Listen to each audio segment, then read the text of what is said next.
Assalamu alaikum and peace be with you.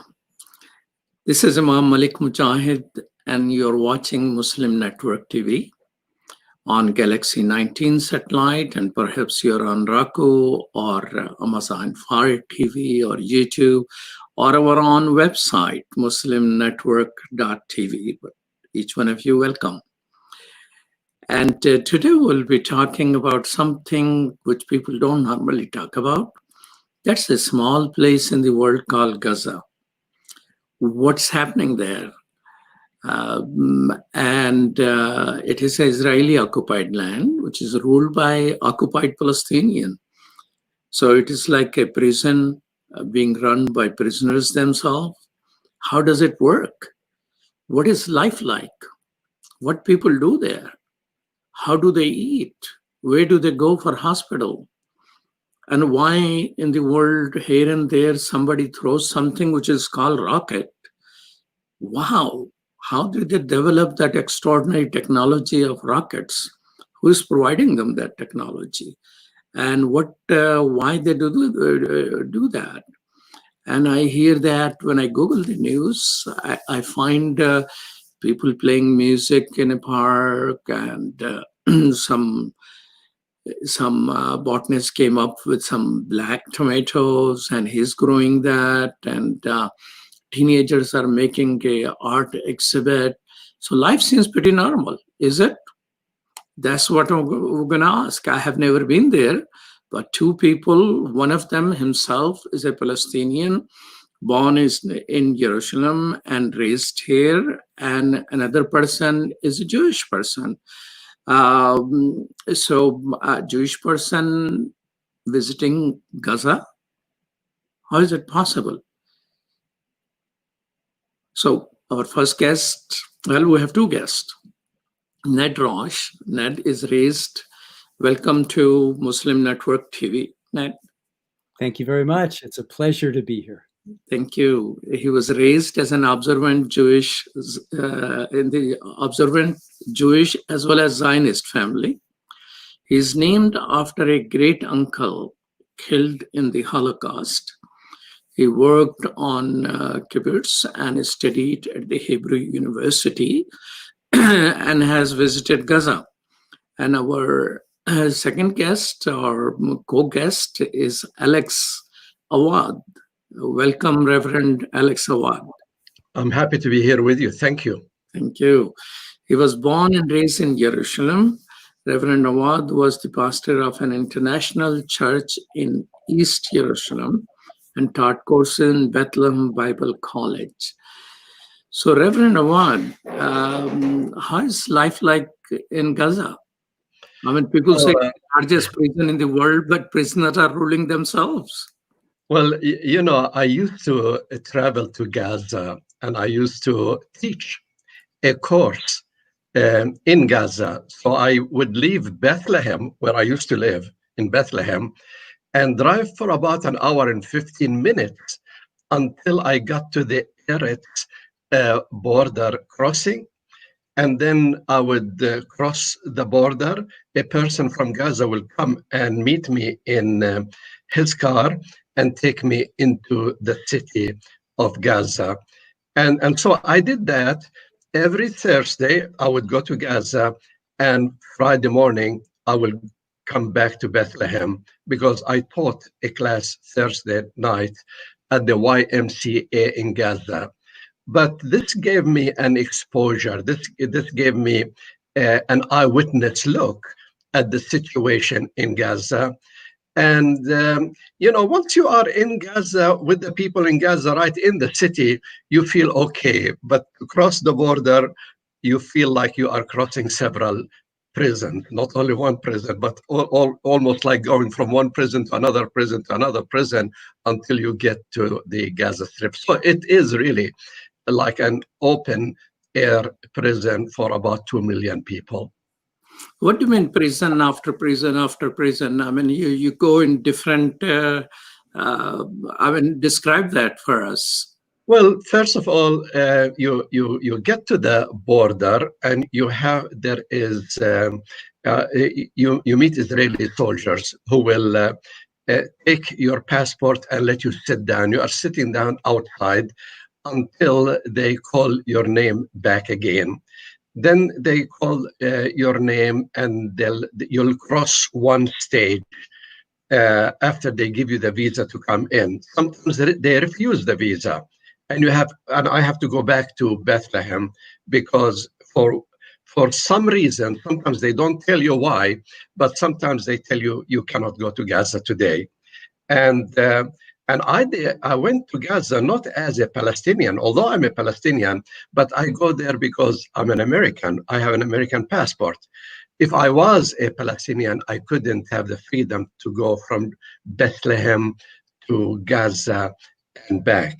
So I was a head of a charitable organization called the Shepherd Society. And this is why I was able to go to Gaza. But anyway, after I crossed that first cubicle, then we went on to search the luggage, to search me physically, you know, and then you go into a series of aluminum like chicken coops, you know, where you go from one to another with Israeli soldiers up watching every movement that you do. Once you get out of that, then you have to walk about a mile or a mile and a half to get to the Hamas checkpoint. Then you go to the Fatah checkpoint, and then you go to Gaza.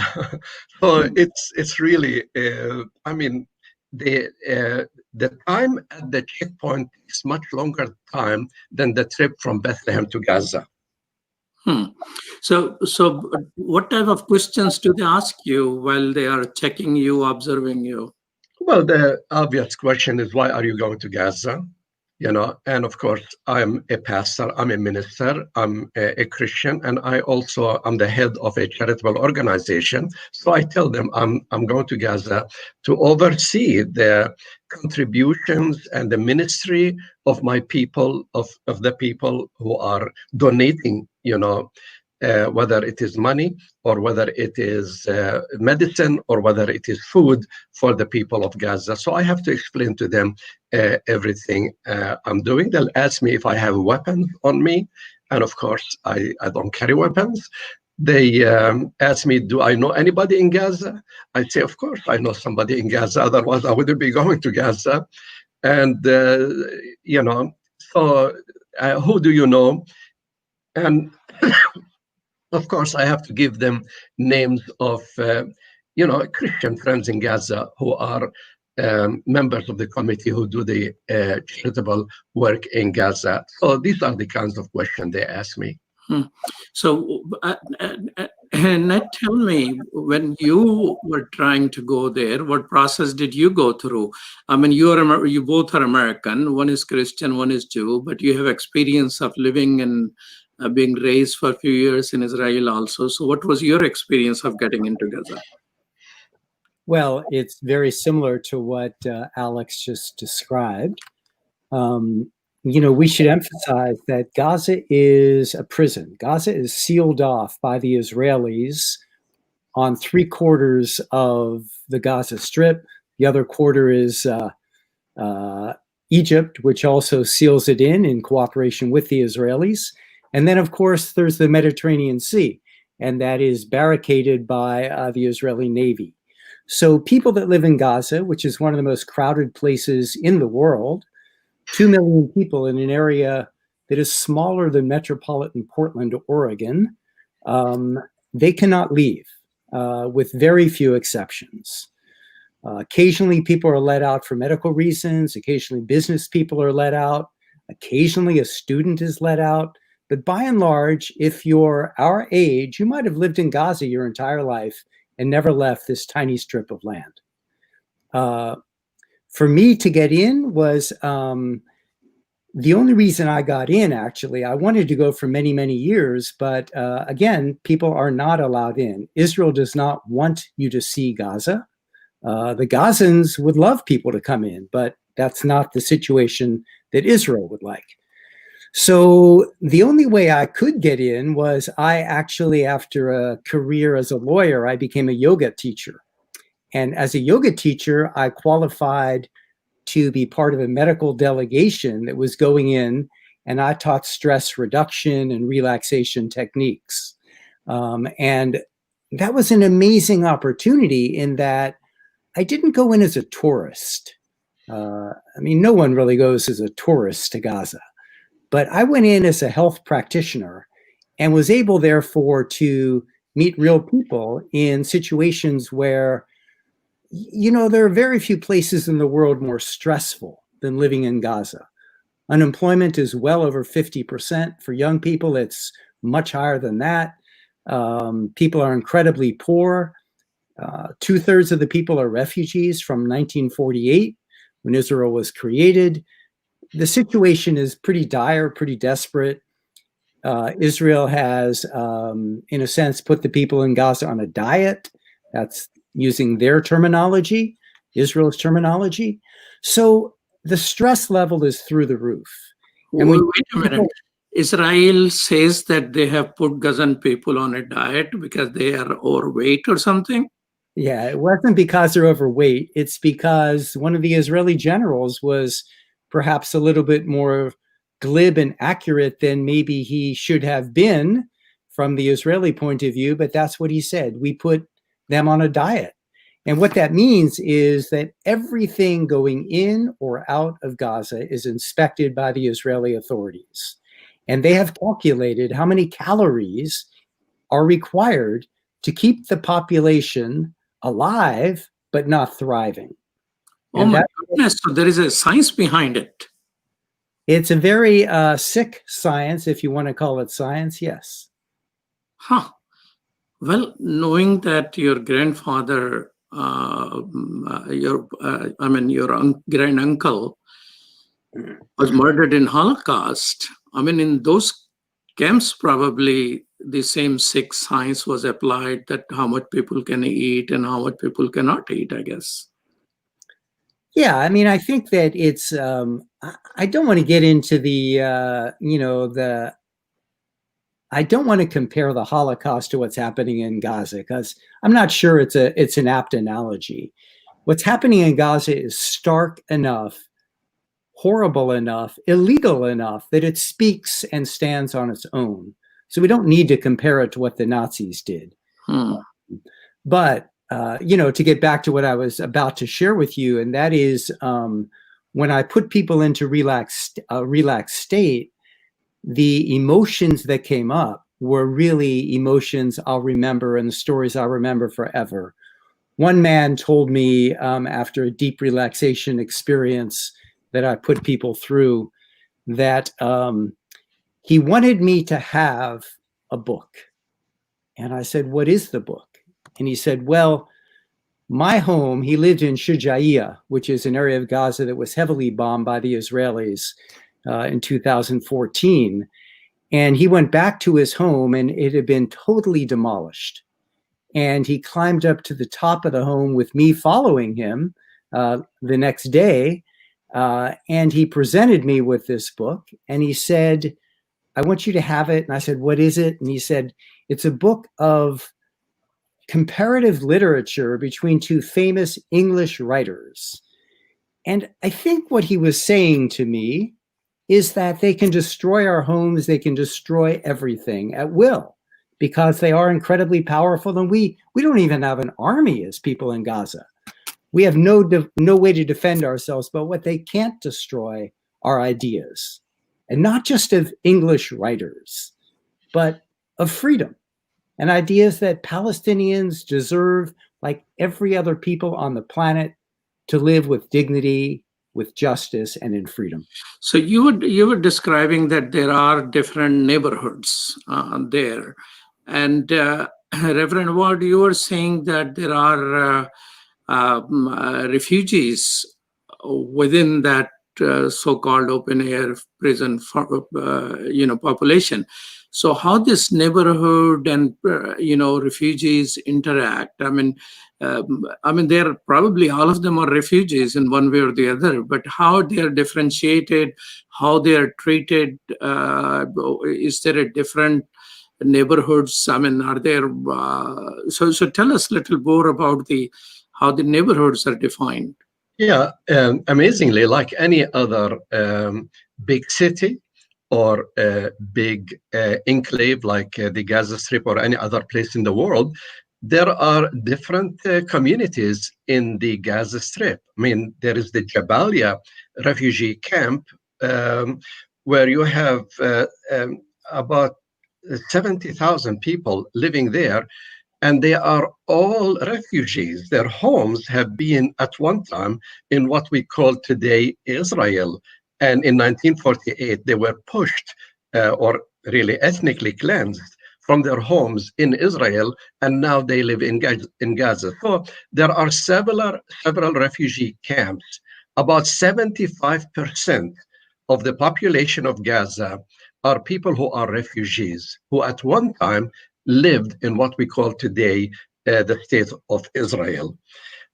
So there are the refugee camps, but there is also Gaza City, where the indigenous people of Gaza, before the refugees came, lived there in the city, and they are the more prosperous people in the Gaza City. You can see buildings, you can see hotels, you can see seaside resorts, and so on. And sometimes it is really pleasant to be there. I mean, sometimes I liked it more than I liked Bethlehem, and the people are extremely, extremely nice. But there are also the makeshift tent cities. When I went to the Gaza, So there are original people, indigenous people, and then the refugee camp, and then there are literally tents of people. There are tent cities. When the Israelis, for example, they destroyed a lot of Gaza in 2014. I mean, they destroyed whole buildings, and the people who lived in those buildings, they couldn't find any residency in Gaza because there were no homes for them.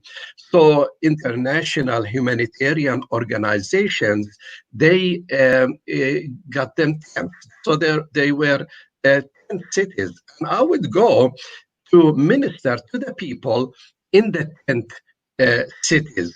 And these are people who are waiting for the reconstruction of Gaza so that they can live in residency and in homes. So let me, Reverend Awad, take a short break. When we come back, we talk about the people in the tent. I thought, so there are definitely multiple layers of difficulties for people who are living, how long they have been living. You're watching Muslim Network TV. This is Imam Malik Mujahid, and I'm talking with two people who have been to Gaza and were learning what is life like that there. We'll be right back after these messages.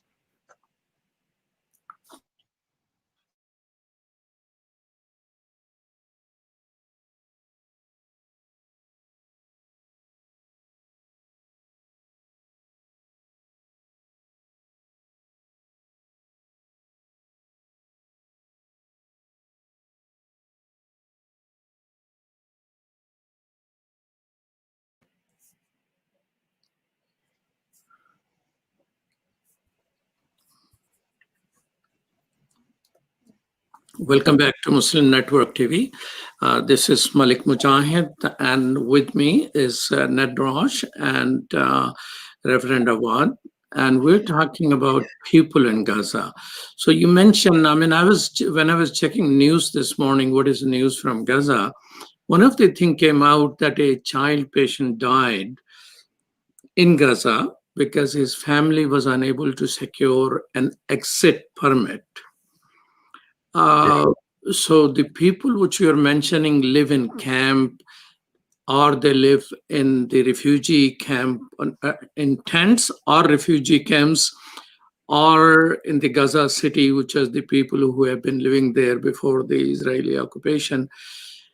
Do each one of them suffer differently? who might be this person or child patient who could not get exit permit? I'm assuming exit permit is from getting out of Gaza to some hospital, probably. Anyone else, you have any idea about that? That child could be any child in Gaza. It could be any. He could or she could be from Gaza City. They could be from Khan Yunis. They could be from Rafah. They could be from anywhere in the Gaza Strip. Because when it comes to the health situation and to the medical provisions, everybody in Gaza suffers.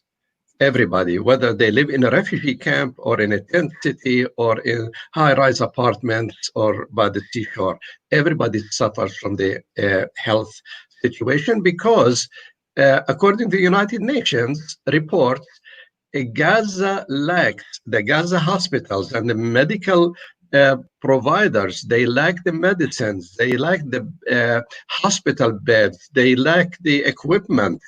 And I mean, that's even before COVID-19. Before the pandemic came, they lacked all of these things. And so right now, with the threat of the pandemic, the situation is really dire in the Gaza Strip.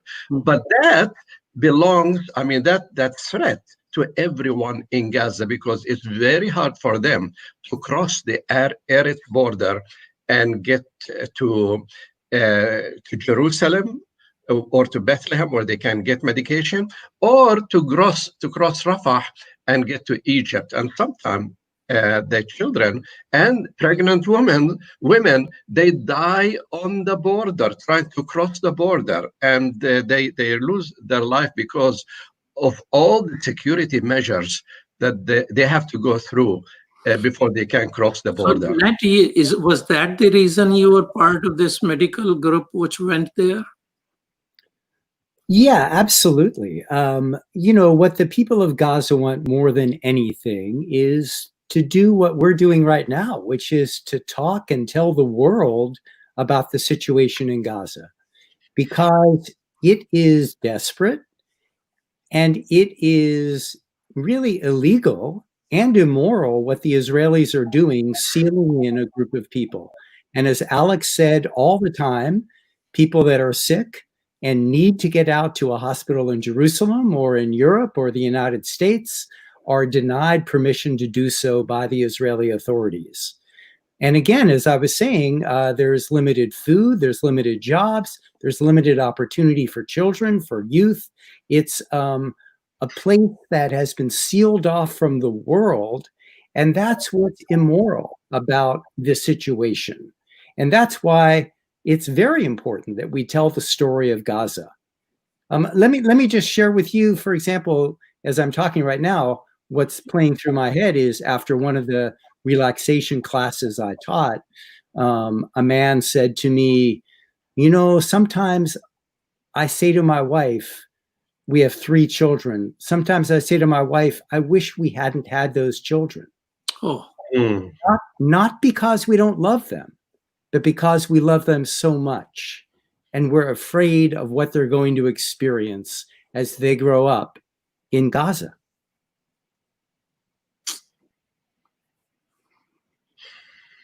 And part of the difficulty now in Gaza is the fact that the administration here, the Trump administration, have cut all the support for UNRWA. This is the United Nations relief agency that helped the refugees throughout the Middle East, in Palestine and in Gaza. So the Trump administration made a decision to cut all of that aid in order to put pressure on Palestinians to accept the deal of the century, Trump's deal of the century. And so even the humanitarian organizations that are trying to help Gaza are finding it very, very difficult because of you know, the United States cutting millions of dollars that was allotted for their aid. Tell me about how then in that situation, how much US was giving? In today's news, there was that Spain finances 1 million worth of Gaza desalination project. There were some news about European Union doing something for food security in Gaza. Is the different government, if US has, Trump administration has blocked, has the other countries stepping up to help? Ned, do you have an answer to this question? I mean, Go ahead, Alex, and then I'll add to it. different?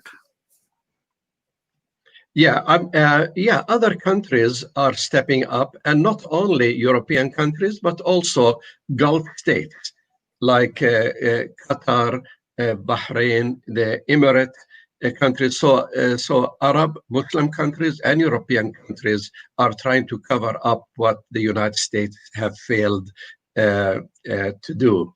But still, the situation is urgent, and still UNRWA is reporting deficits in its budget because of the sudden cut of American aid to the organization. And it is sad to cut aid because the Americans want the Palestinians to accept what they call their peace plan, which is not really a peace plan. But it's very cynical, and it doesn't really make a lot of sense, but also it's immoral and unethical. You know, Palestinians in many ways, especially those in Gaza, are like victims of crime, but they have to live it twice. Once when it happened in 1948 or 1967, when people were displaced or ethnically cleansed, and then again and continually when their situation and the reality of it is denied by not just the Israelis, but by the Americans and many others in the world.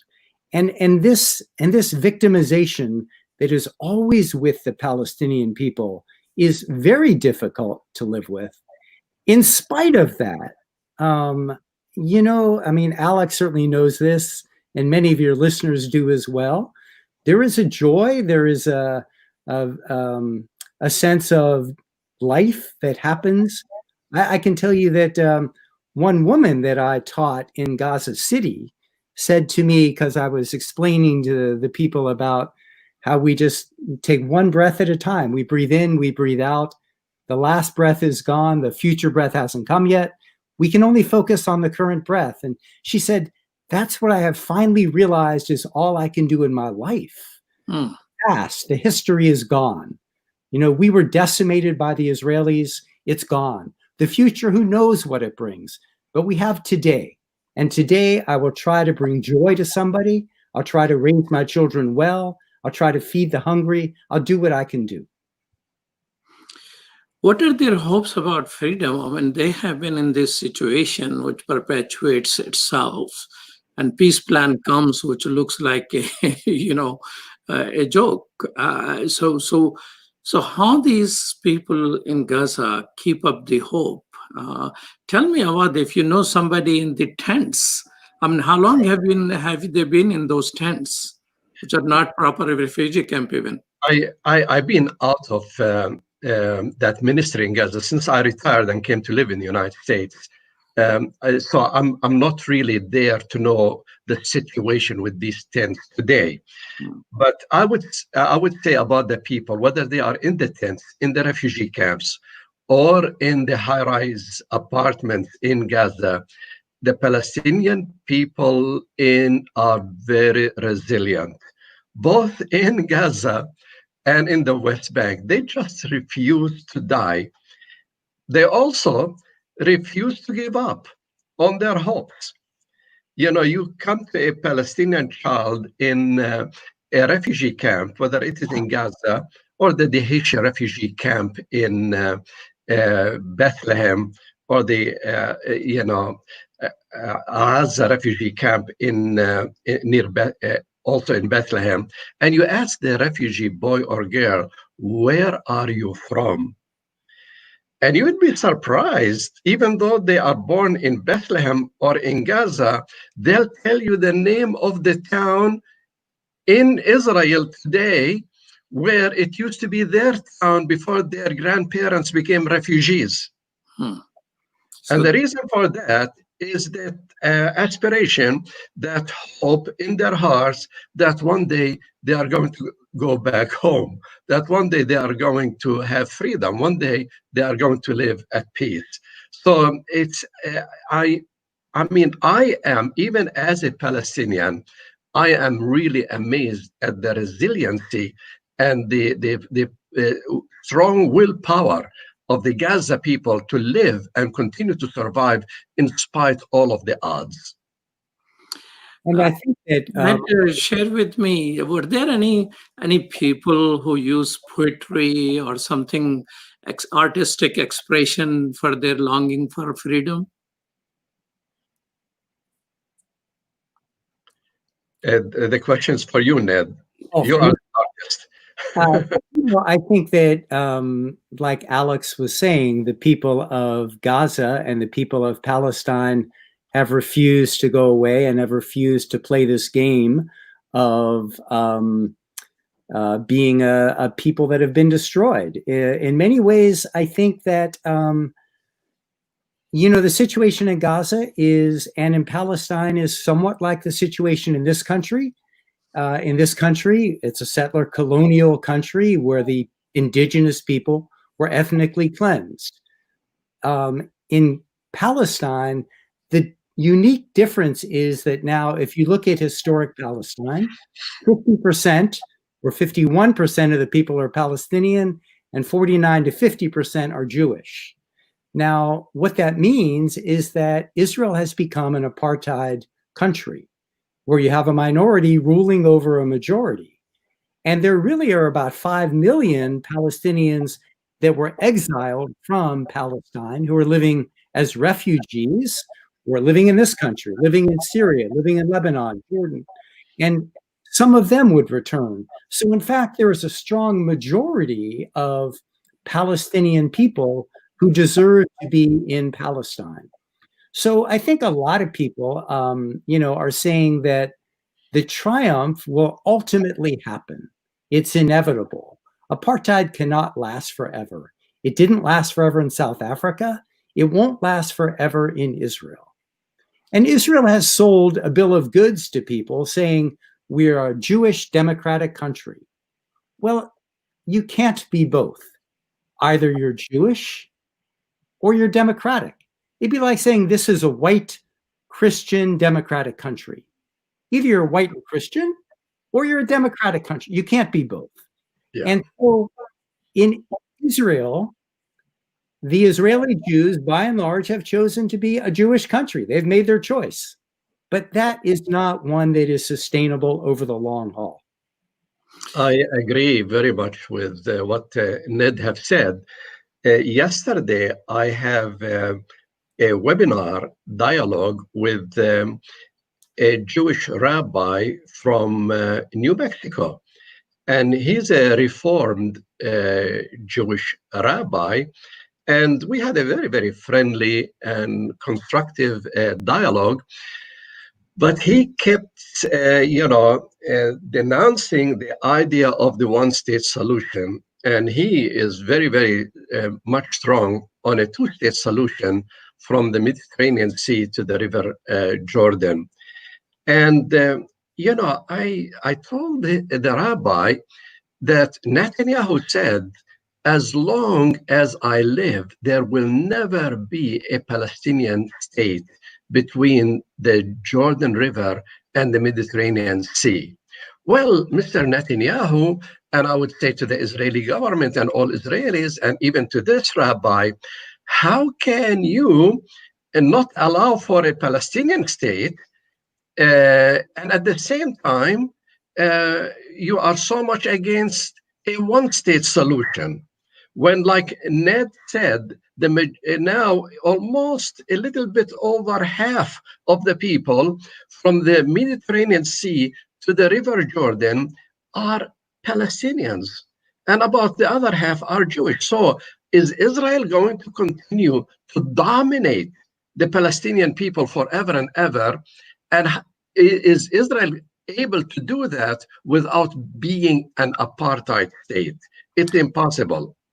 Well, thank you so much, Reverend Awad and Ned Rosch. We'll continue this conversation. This is Imam Malik Mujahid, and you're watching Muslim Network TV. We'll be right back after these messages.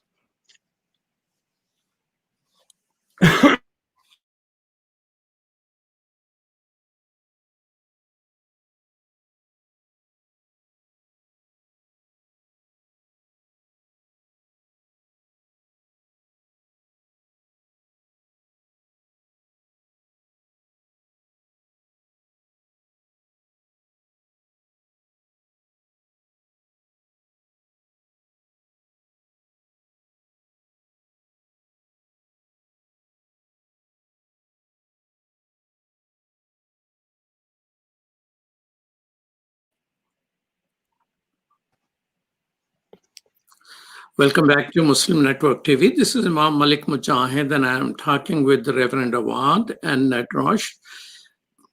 You know, there was a time when news around the world will be Palestinian PLO,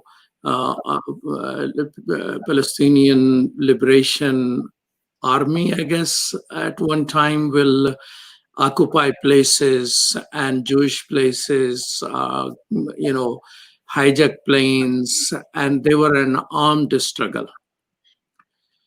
They agreed to withdraw from the armed struggle, and in Oslo Accord, and people got Nobel Prizes for peace and everything.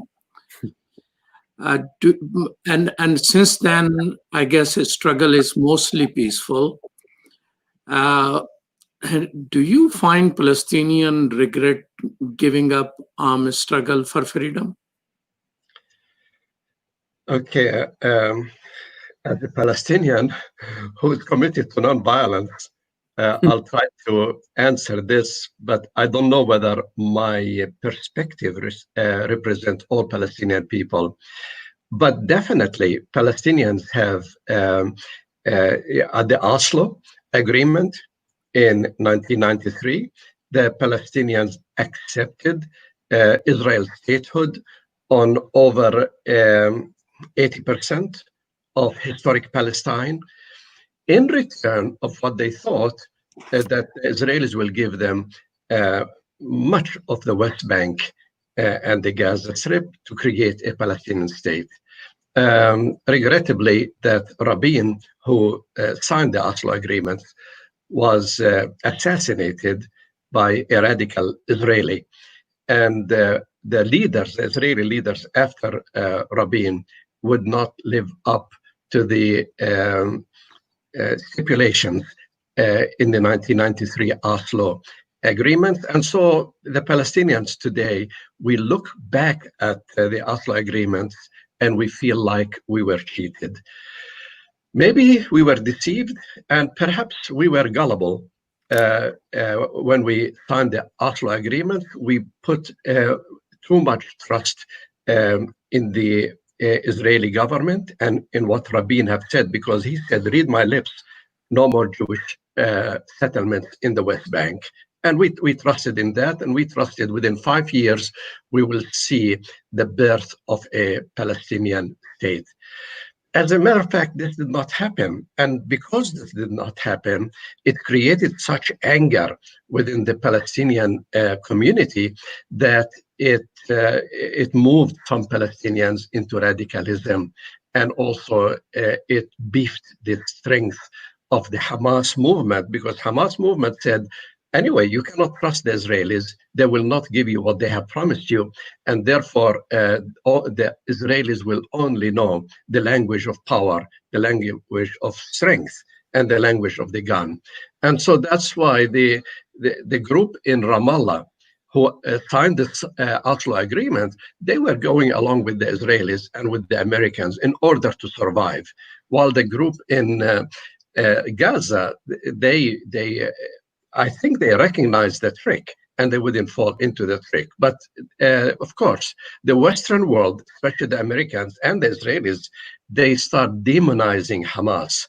and demonizing the government in Gaza, even though it was elected legally by international observers. And Jimmy Carter, he said it was a fair and just election when Hamas won the election, but still the Western world did not want Hamas to win. And So therefore, this is the reason I ask you this question. And do they regret? Because I have no idea. I have never been there. Because here and there, somebody throws a rocket. I don't know what type of rocket is that, but that, results in a whole lot of loss of life in Gaza when Israel start bombing, because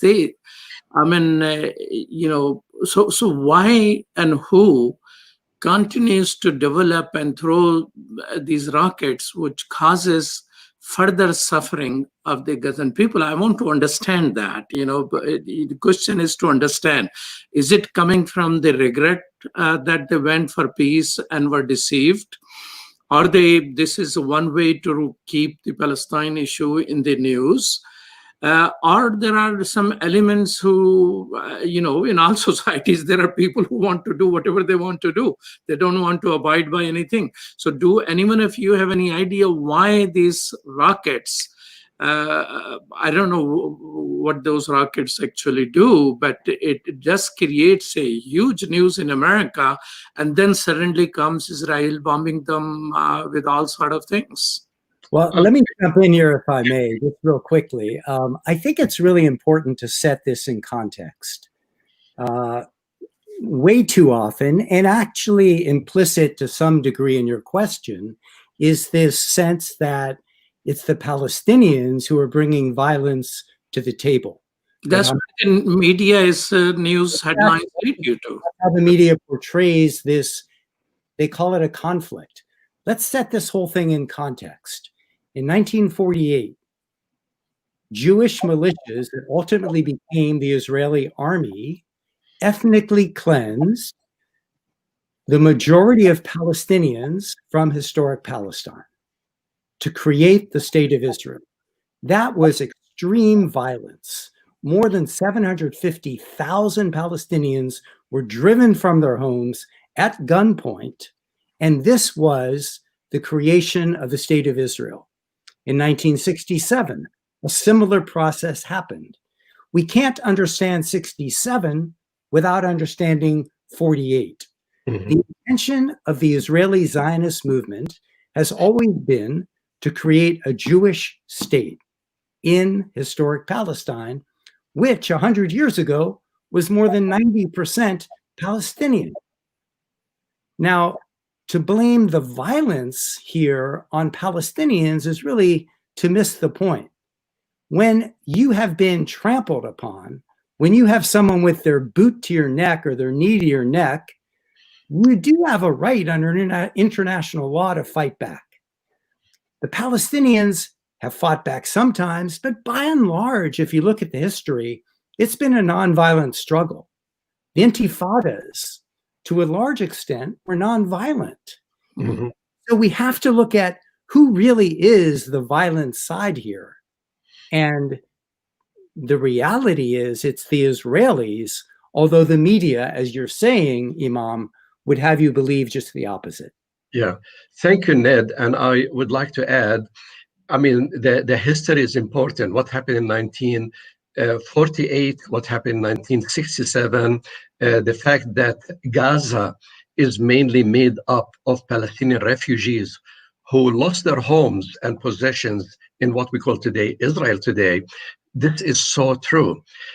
But also, if we look at the details of when does a rocket gets out of Gaza into Israel, it is always connected to some kind of a killing or an attack by Israel on either Palestinians in the Gaza Strip or in the West Bank, or after an event like, say, the Israeli settlers moved to the Al-Aqsa Mosque and they beat Palestinians or kill 1 or 2 Palestinians, then the Palestinians in Gaza get upset. Then you may find a rocket, going to the other side, but it is always after some Israeli aggression against Palestinians. Here's the problem with the media.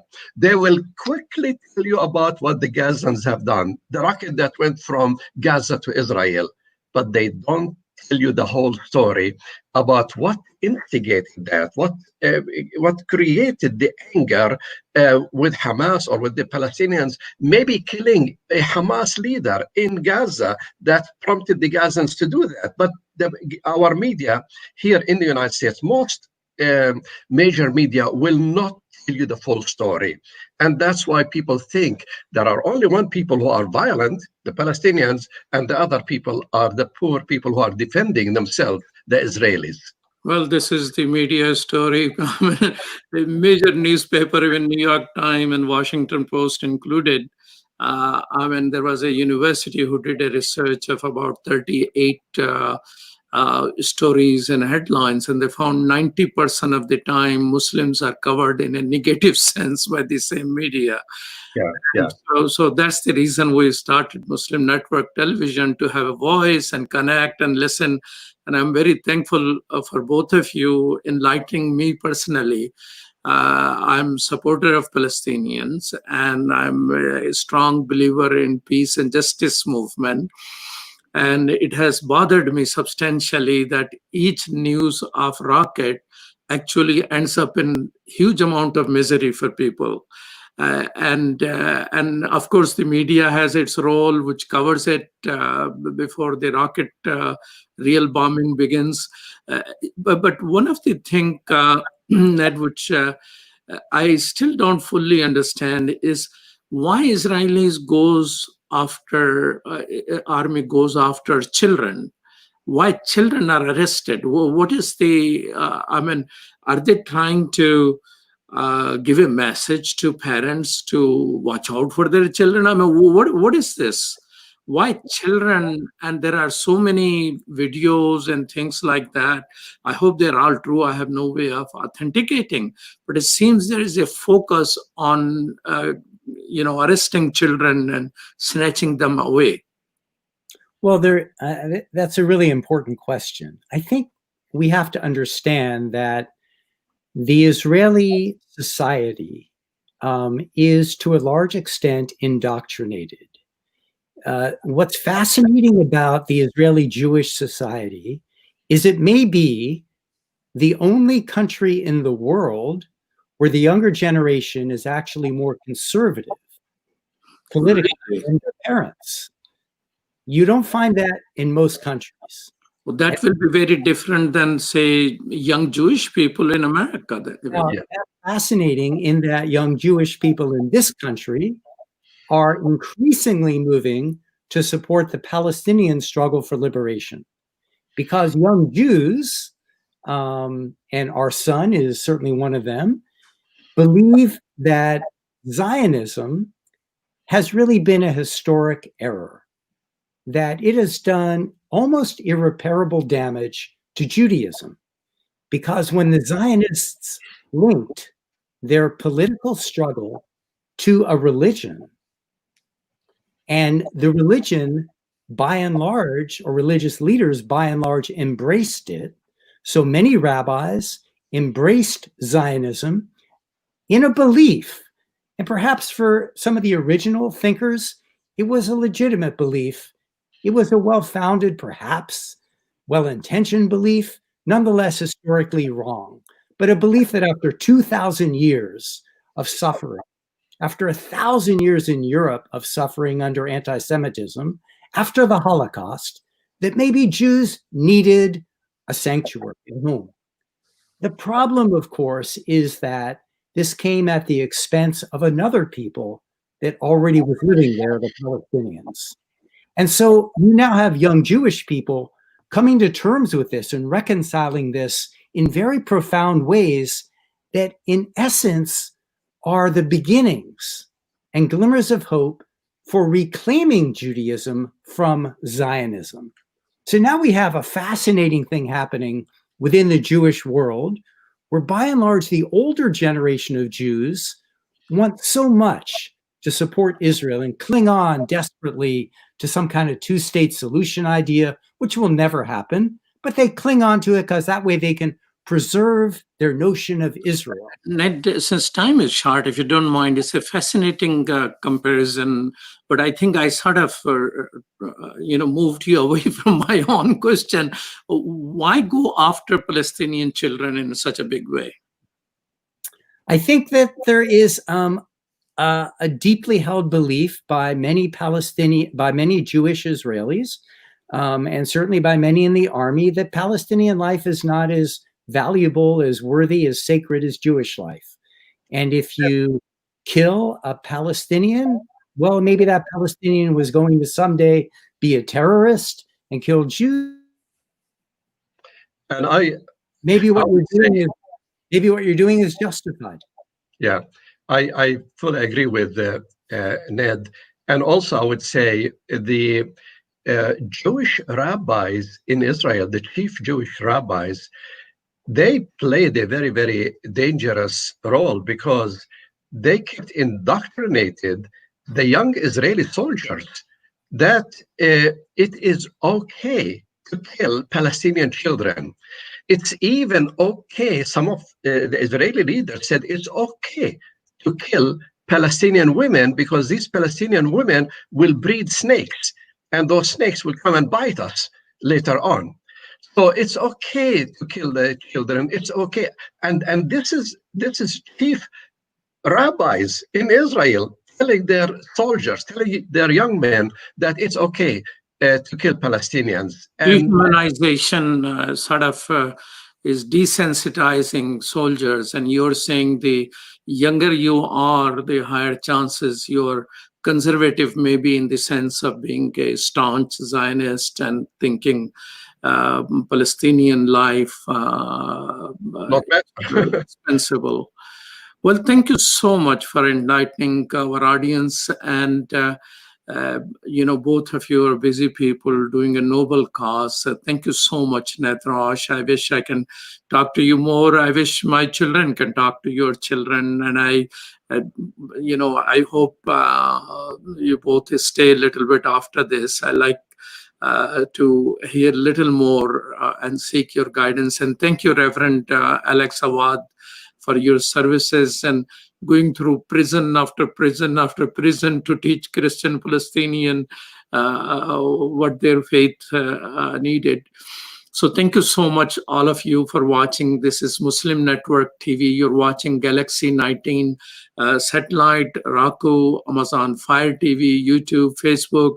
Pretty soon we'll be on Apple TV as well as on iPhone and Android phone as well.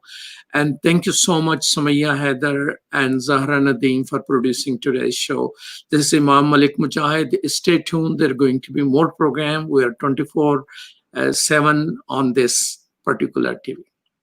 Thank you so much. Salam. Salam.